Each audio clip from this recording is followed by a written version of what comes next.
Hi, this is Ann Morrow, RN nutritionist, and I wanted to share with you what I've learned about inflammation tonight.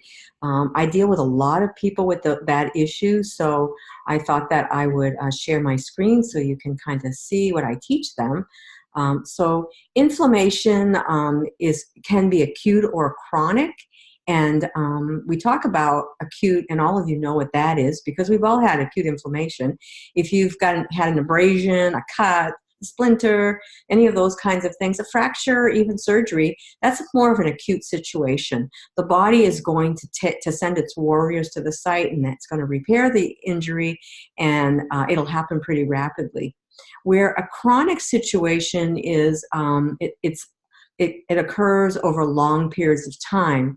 So an autoimmune disease, cardiovascular disease, energy imbalances, joint discomfort, headaches, cancer, other abnormal cells, and then death or even infection. Now, infection can either be an acute situation that clears up pretty rapidly, or it can be chronic, as in sometimes hepatitis. So we look at what are the causes of chronic low-grade systemic inflammation.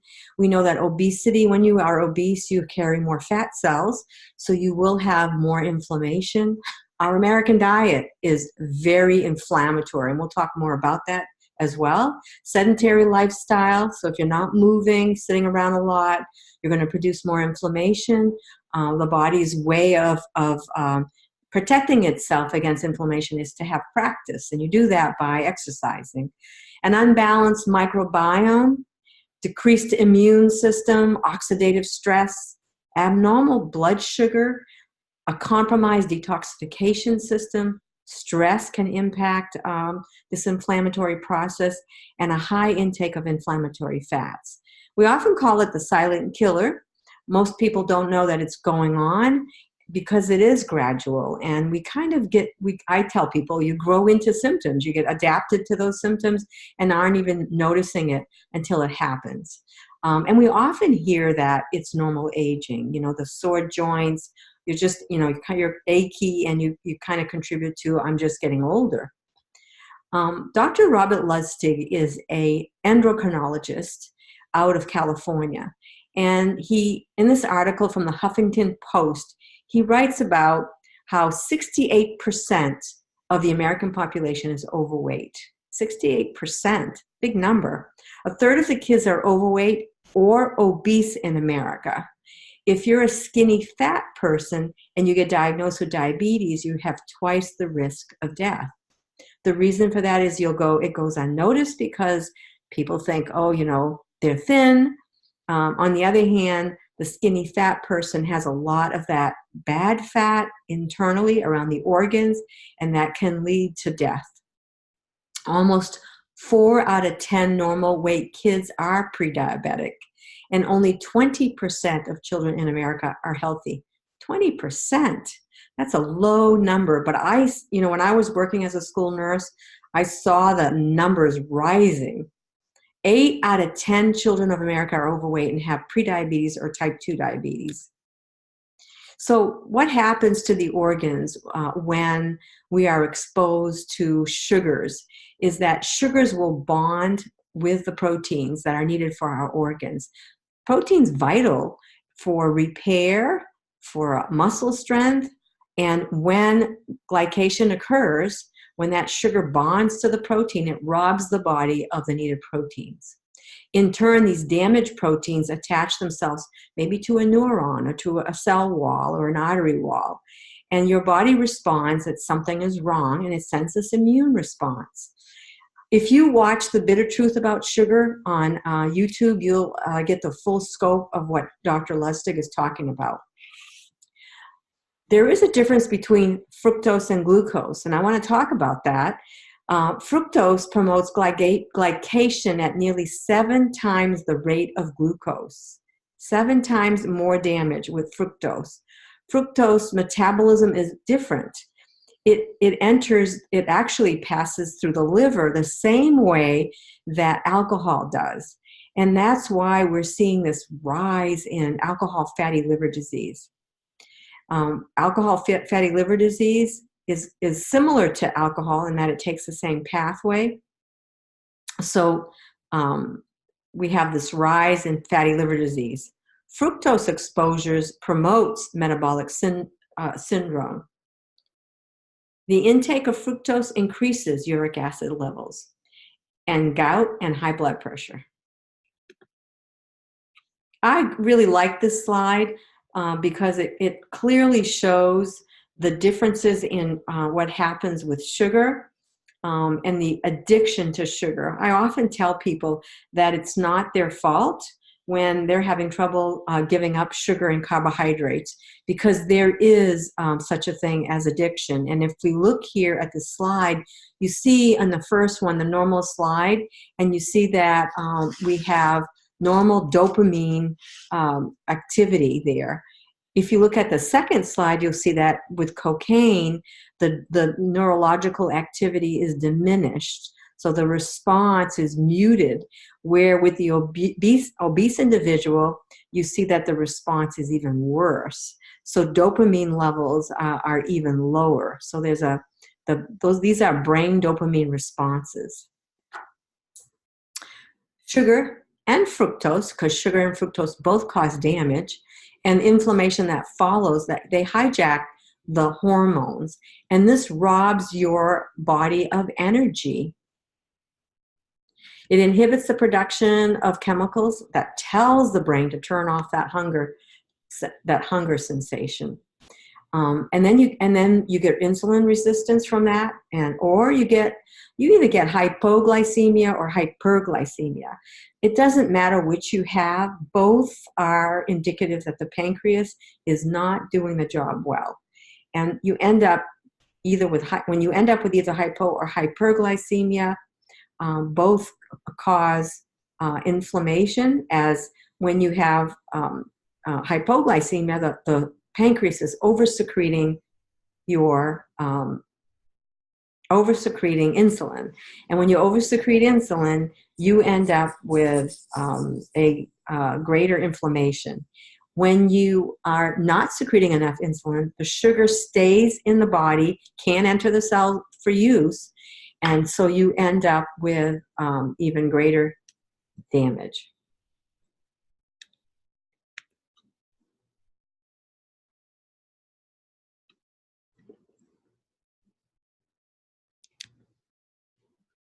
So the biggest culprits of damage are your overload of simple, highly processed carbohydrates. So sugar, fructose, flour, white flour. I mean, that is not our friend. We go to restaurants and we sit in restaurants, and what's the first thing they bring out on our table? But that flour. And that flour converts to sugar almost instantly. It's the next step. First it's fructose that causes most damage, and sugar and flour is right close behind.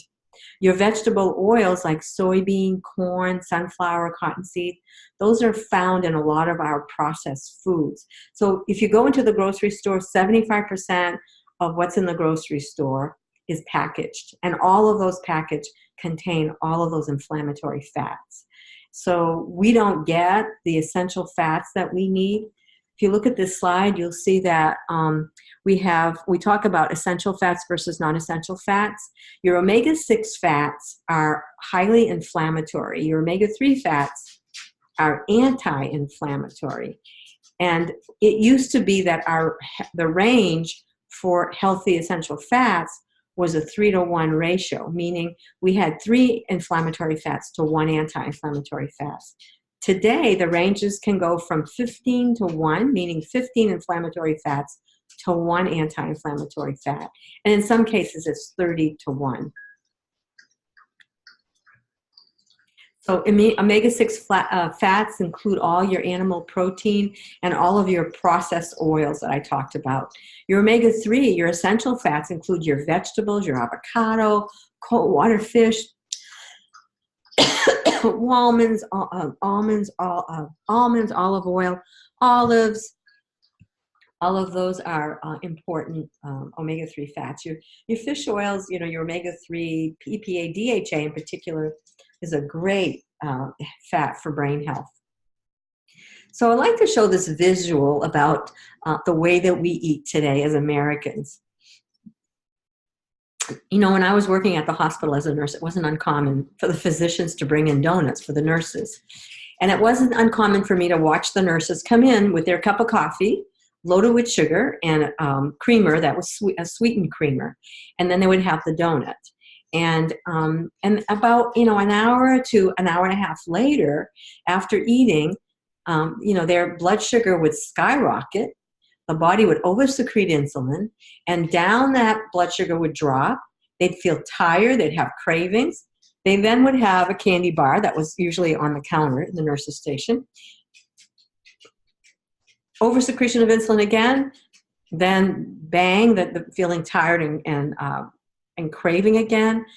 Often we had pizza offered to the nurses and soda. They'd snack on chips, so you can see what's happening here. That curve is up and down all day. And then often they would leave late, get home, cook a cooked meal of pasta. And again, that's white flour, which is processed pretty rapidly. And they'd have a salad with that sugary salad dressing and the bad fats in it. And then they'd have ice cream before they went to bed. It's a very inflammatory way of eating. And this is a very common way that many, many Americans eat today. Here's a much more balanced way of eating. If you start your day off, and again, you know, you want blood sugars to be upon arising to be between 70 and 90. And if you're, you know, over 90, you want to work to get that down.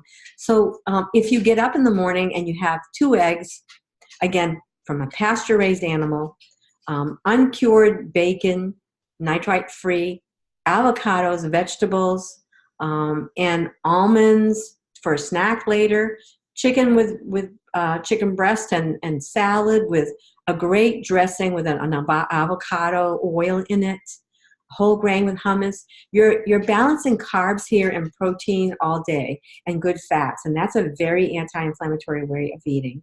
So, you know, it's important to gain control over your carb cravings. Balance your blood sugar by eating carbs with protein and good fats. Choose whole grains, but keep your grain level down. Incorporate essential fats. Increase your protein to 4 times a day if you need to get your 40 to 50 grams a day. If you're a little bit heavier, you might need a little bit more protein. It really depends on the individual. If you're an athlete, you might need more. Read labels, avoid fructose, eat more plant-based foods, and exercise. You know, the perfect storm occurs when you have a disrupted microbiome. You got that leaky permeable wall where you end up with this compromised immune system. You have a high intake of sugar and white flour, high intake of inflammatory fats, high intake of toxins, pesticides, environmental exposures, poor detoxification, increased stress, obesity, and lack of exercise. You can see how this would create a perfect storm. So in order to, you know, get yourself well, you have to, you know, I tell people all the time, change is not easy. And if you're willing to do what's easy, then life's going to be hard later. So, you know, eating the same foods, not changing anything, life's going to be hard. But if you're willing to do the hard work, life's going to be a lot easier. All right. So I hope you enjoyed that. I'm going to stop sharing the screen.